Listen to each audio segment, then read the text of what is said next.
What's up, everybody? It's your favorite ensembles, favorite nerd. Today we are looking at the Kingdom Rodimus. This was sent to me by Paul C with a box for the Ark. I wanted to look at the Ark. He's like, man, there's room in the box. I can send the other stuff. That's how I got all this other stuff. It's this, and then I think at least one, if not two more Hasbro things. And, you know, it's kind of good for me to touch base with this stuff every once in a while anyway, just to kind of keep in touch with it. So we're going to go through this guy. There's a lot to kind of talk about here because of the different options and stuff. You know, obviously you got the car, and then you got the kind of car with the trailer, and then you got the larger robot and blah, blah, blah. So there's a lot to talk about. But first and foremost, we're going to talk about accessories. So he comes with a number of these things, these like effects pieces. And Paul's has like black paint on some of his. I'm not sure what's up with that.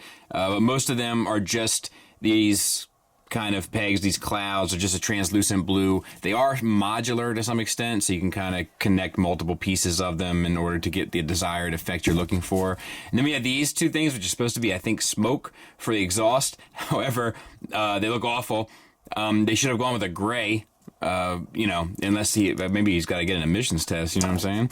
And then we got this like matrix light up effect. So let me show you some stuff that these do. So these smoke effects go on the side of the pipes here, the exhaust, and still don't look good, but they're there. And they're actually painted, aren't they? Like, I think this is just more blue translucent plastic that's been painted with the black over top. I could be wrong about that, but that's the way it looks to me. You can plug these in here into the back of the trailer. These can also be plugged in to hot rod. The blast effects can go on the tip of the rifle in pretty much any configuration that you can think of. And you can also store, you know, a lot of this stuff, maybe not this piece, but, you know, some of this stuff in this little compartment here that folds up underneath. Maybe even that's too much. Yeah, so just maybe the smaller pieces you can put in here and store some of that if you so desire. He comes with this rifle. It can fold up a bit. And you have two pegs. It's just black plastic, decent sculpt, no paint. It can peg onto the car in at least two ways. It can also peg onto the trailer at the top, any 5mm port. And he can hold it just fine to include both handles. You can store his gun on his backpack as well. It's not the best. Maybe if you flip it up like that, it's not the best, but you can do it. He comes with a sword, silver paint, which actually looks good, and a decent enough sculpt. And then you also get this little peg here. And once that's down, that can also be pegged into any of the previously mentioned 5mm ports that we just talked about. He can hold that just fine. In robot mode, you can store the sword on his side here, or perhaps even better, you could store it on his backpack. You get the kind of cannon thing. This is it collapsed. This is it standing up. Obviously, you got this. You can sort of finagle this a number of different ways to do a number of different things, and it's kind of up to you how you want to freak it, so to speak. But it's decent enough sculpt work. The barrels are painted silver, which are nice, and then sprayed with the black. It's like they've burned the tips, which is fine. And it hinges and swivels, and like that's about it. You can peg this in to the trailer as like a base station thing with this peg down here at the bottom. That can also be collapsed and inserted into the trailer. Gimmicks wise, you can open up his chest here, and there's an Autobot matrix, and you can tab this onto the matrix the same way that you can with Hot Rod, and it's painted gold, silver and gold, if you so desire. All right, so let's talk about Hot Rod's alt mode. So I like it better than the other one. Remember the studio one that we looked at? I was like, it looks a little like kid toy-ish, like I don't know, like it's like a rescue bot or something. Looking at them side by side, I much prefer this one to that one. Paul sent this along with it so that I could have something to compare it to. Lucky me. And then we have some nice paint here with the orange and yellow. The Autobot symbol is done. The orange and yellow is painted on there and on the crest. The pipes are painted silver. And that's about it. Nothing really to write home about. That you got translucent plastic. Does that open? I hope I don't break it. It doesn't look like it really is supposed to open. Let's see what else. I think that's it. Looks a little flat. The paint pops. You know, so I can't be too mad at it. We already showed it next to the Studio Series one. Let's take a look at it next to Tiger Track. So it's about the size of an MP car, which I think works a lot better. Now you can also take him and slide him in here. Let's see if we can. There we go. And I don't know, man. I don't think that works. I'm gonna be honest with you. Like, whereas the other one is like too stubby, this one seems too long now. Like, it seems like this protrudes too far out for my liking. And this doesn't really connect. This like break up here, like I don't like that one bit. I do like the flames on the trailer. That looks good. The paintwork up there looks okay. I'm having a hard time getting this to stay stuck together. But yeah, I don't think it works. I think it's too long. Not that it's too long, but that the cab itself is too long. And I think that this break up here is, you know, I get you have to do it because of the crest, but it still doesn't look good. But size comparison wise, there it is next to Tiger Tracks. All right, so let's get them transformed. The first thing you need to do is these wheels are actually like, they open up a bit. And as to my understanding, you want to slide the wheel up and then tab them into the side fender here. So same on this side. And slide up, tab them in. Then you want to take these two pieces here and unpeg them. And we just gotta start opening this fella up, so to speak. You want to take these arms out and disconnect the chest, disconnect the backpack, and you can bring up the arms, I think, but it doesn't really matter. You want to spin 360 at the waist, and then you want to spin, get this backpack out of the way, spin 360 right here where the base of the arms armatures are. Then you want to pull this, spin this around, and then tab this in to that slot there. So drop it back down and tab it in. All right, then bring these arms down. You basically want to collapse it and they'll peg back into the gray armatures on both sides.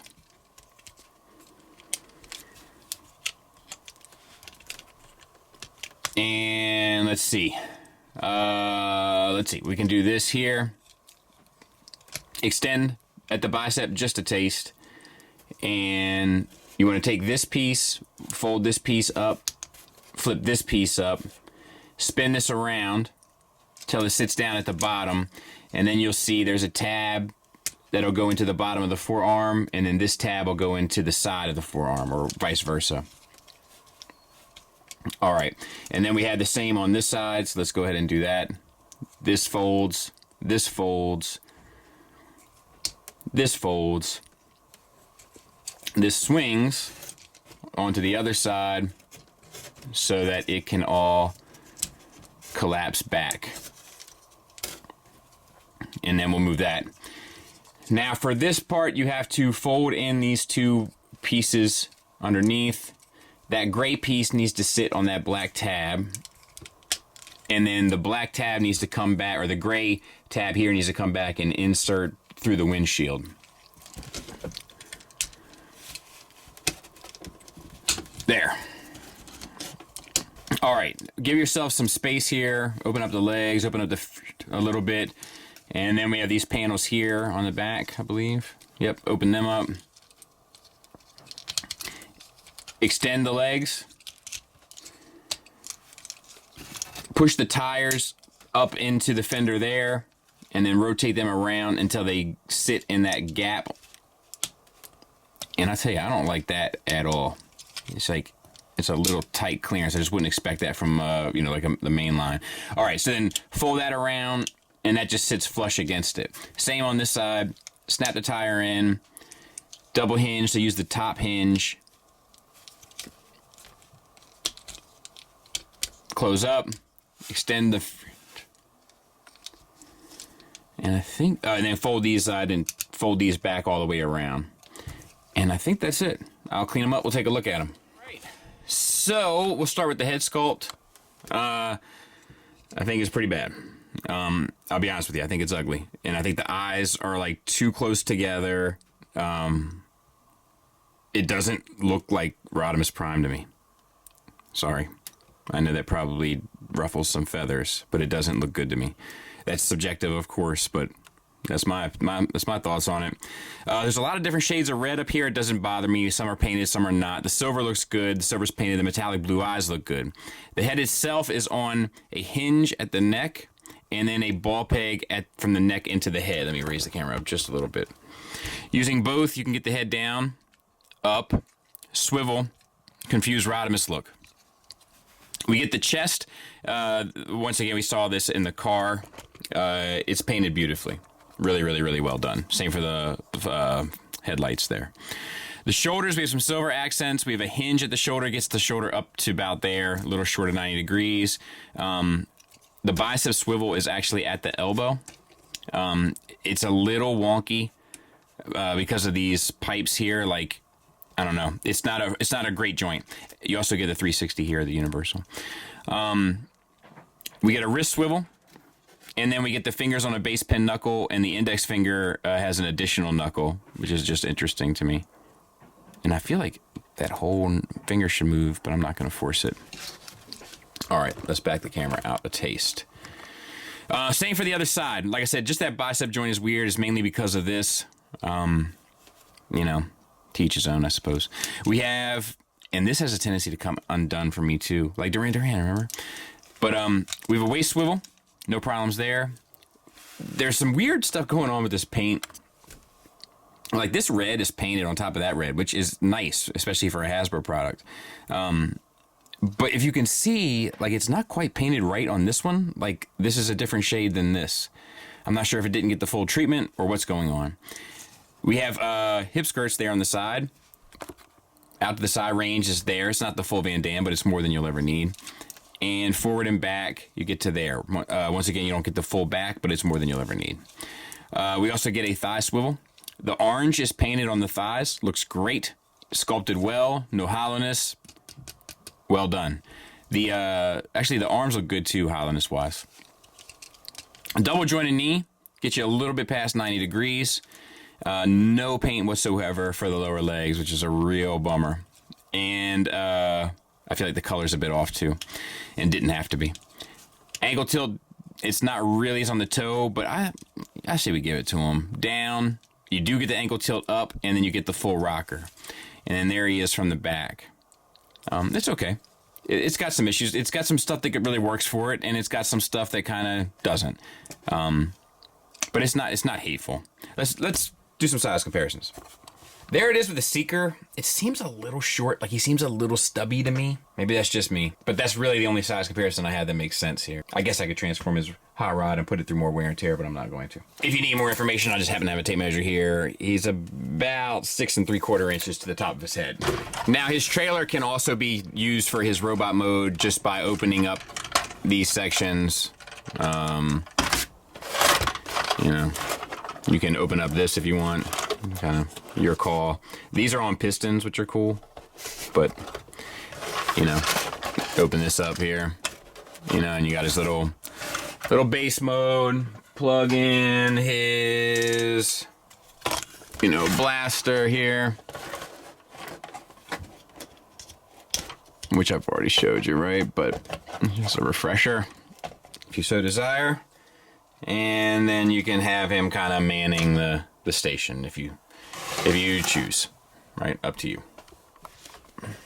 Final thoughts wise, we'll start with the negatives. I don't feel like you should have to bend plastic around other plastic. I give third party a pass with it because they're not like a professional toy company, but the fact that you have to do it here in the calves to me is not okay. I think the head sculpt looks especially terrible. I don't know who it's supposed to be. It reminds me of the Michael Jackson robot that he turned into in Moonwalker. Like, it's too like planey. Do you know what I mean? Like different planes and angles, and the smoke effects for these pipes or the exhaust pipes are weird looking, to say the least. I think the alt mode is too long, like the cab sticks out too long. I simultaneously think that the robot mode is a little stumpy, and I could have really used some sort of accents on the lower legs, etc., etc. Like, this is a mixed bag. This is not a knockout. Like, I've actually looked at some Hasbro stuff that's been a knockout recently. This is better than the stuff that, like, Combiner Wars era, of course, but as far as some of the other stuff they've been putting out recently, this isn't a home run by any stretch of the imagination. It's not terrible. It's got issues, and I'm sure there's some that I'm leaving out, but those are the ones that are just coming right up off the top of my head.